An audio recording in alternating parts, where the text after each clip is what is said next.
Hello, everyone. Today I've got three very exciting, very terrifying, very thrilling novellas for you guys. I love a good novella. Somebody that can give me a great story in few words. It's just fantastic. And these three are absolutely amazing. You guys are going to want to read them. But as a reminder, I have horror books for sale, and you can find the books you see on your screen at the link in the description, of course.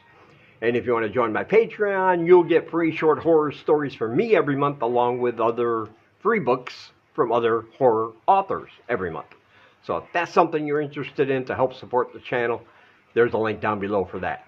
All right, let's get started. So the first book I want to talk about today is probably one of the weirdest titles I've ever read. But it's great. It's called Every Time We Meet at Dairy Queen, Your Whole Fucking Face Explodes. Now, if you're like me and you read a title like that and you think, oh my God, I cannot live with myself if I don't find out what this is about, then you are going to love this book. Because as the title suggests, you kind of know what it's about. But at its heart, at its dark little bloody heart, it's a love story, a very twisted love story, but a love story nonetheless. And this is about two 13-year-old kids, Ethan and Jill. Jill is kind of a pariah at school. She's the weird girl. She's always twitchy. She's uncoordinated. She's clumsy, causes accidents sometimes. But she's got the nickname Spiderweb that people tease her with because they say she's filled with spiders, and if you get too close to her, the spiders will come and inject their venom and kill you. So while people talk about her behind her back, they're all still kind of scared of her as well because she's just weird. Now, her and Ethan are both very shy. They sit together on the bus every day at school, and they kind of like each other, but they don't know what to say, a very awkward situation. And they exchange notes and little glances to each other, but none of them really make the move at first. But Ethan doesn't care about her reputation because he loves her. And so one day he gets the nerve to ask her to go to the Dairy Queen with him. And this is where the whole face exploding thing comes into play. Because if you think it's some kind of metaphorical thing for how they feel, you're wrong. It's very literal. She has a condition that for generations has been in the female side of her family, where if she gets too excited about something, she can't contain it within herself, and her whole face will explode. Like, not her skull, but just her face off of her skull, leaving blood and lips and eyeballs and ears and a lot of mess everywhere. And that's what happens on their first date at this Dairy Queen. She's embarrassed, of course. She picks up all the pieces she can find of her face and takes off without saying goodbye, leaving Ethan there covered in what's left. And this is going to go on. Ethan is concerned, of course, but he still loves her very much. And so he decides this isn't going to be a deterrent for him to keep seeing her. But her face will keep exploding because she's in love with him and she gets so excited.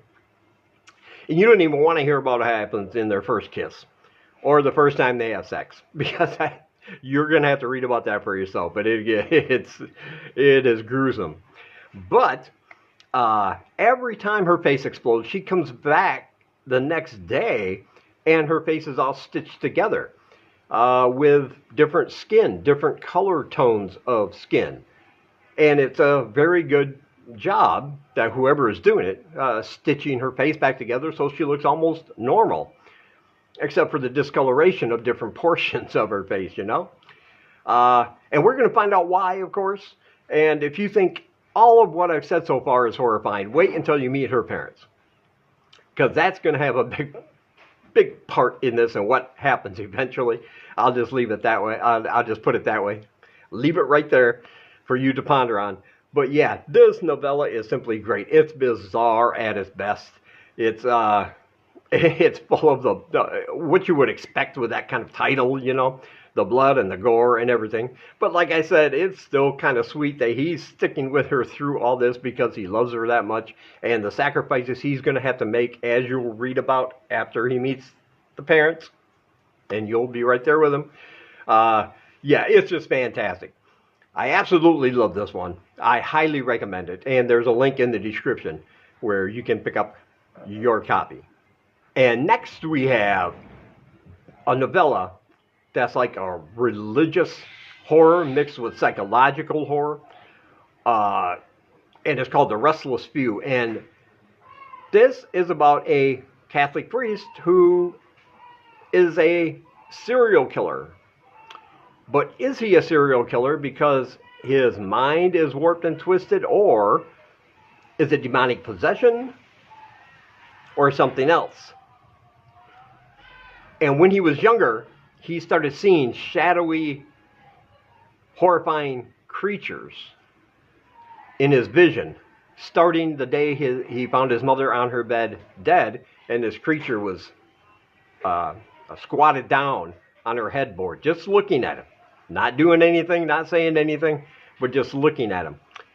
And throughout the next few months and years, he sees these things occasionally and doesn't know what they mean, but it's driving him crazy, driving him to act out and do things that he normally wouldn't. He was raised by his grandparents after the death of his mother, and they're very religious, very Catholic. And the priest is a nice man who really wants to help him. And one day, after an incident, the priest comes over and wants to perform an exorcism on him, thinking he's possessed by a demon. He has another priest with him, but this is not going to end well. One of the priests is going to be injured pretty seriously. And of course, in school, he starts getting a reputation as, this demon boy or whatever. So his life is not going well. He eventually gets his life together. He feels he has a calling, goes to seminary, and he winds up back in the church where this priest had tried to exorcise his demons years ago. Now he's a priest himself. In the meantime, he's talking to a serial killer in prison as part of an outreach program, and the serial killer was one who only targeted pedophiles. Those are the only people he killed, and he felt it was his calling because he felt he was called by God to do it, and he shouldn't be in prison because he was helping the rest of the world. So there's that theme in there. But something happens in this priest's mind. He's still seeing these creatures from his past, but now he believes that he also has a calling. Because some of the people in his parish, he thinks they have committed the ultimate sins against God. The 7 deadly sins: lust and greed and sloth and gluttony. And as he looks at those flaws, he believes God is calling him to punish them by killing them. So he does.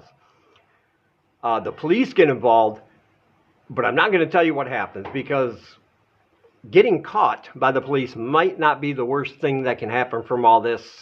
And at the end of the book, you'll just be like, wow, you can't believe you don't believe where this is going at the end. How everything I just talked about connects to what's going to happen in the end. It is brutal and it is horrifying. Trust me on that. Yeah, I love the theme of this book that, they got the priest.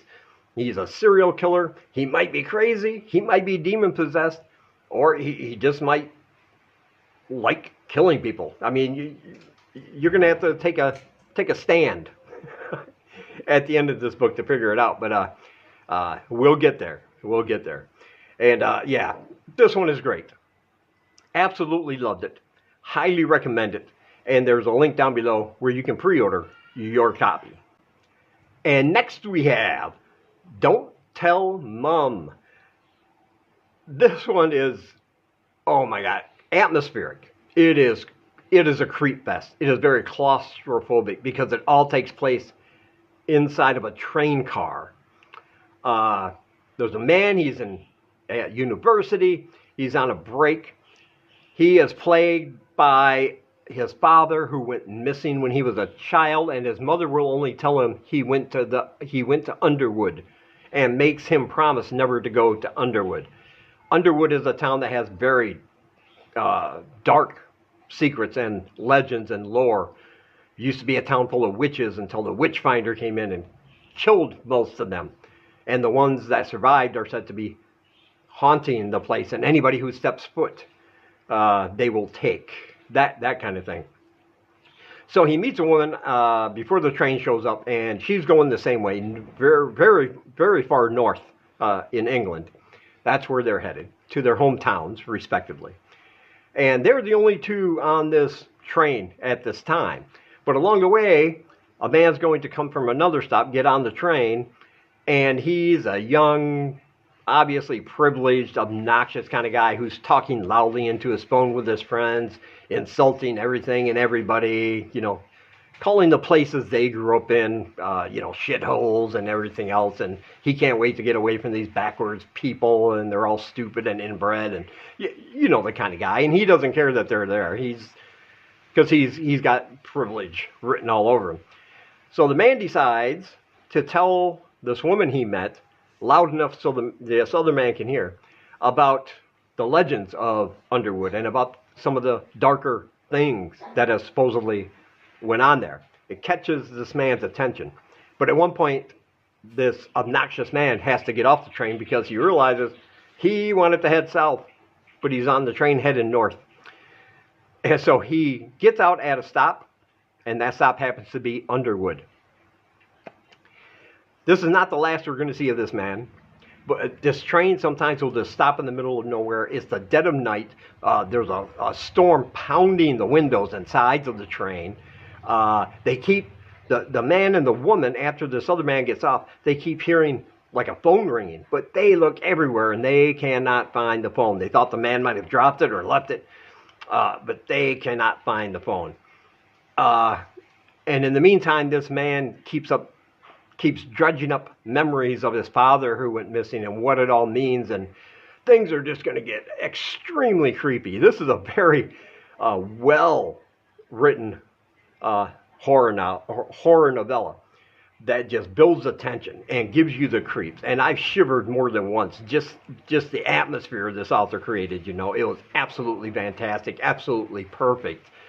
I didn't know what to expect going in, but man, once I got reading, I was just blown away. Yeah, this thing is a creep fest. You definitely want to read it and find out what happens to all three of these people. Let me put it that way. And you definitely want to read it. I loved it, highly recommend it, and of course there's a link in the description where you can pick up your copy. And as always, I want to say thank you for taking some of your time and spending it here with me. And until we meet again, keep reading spooky, my friends.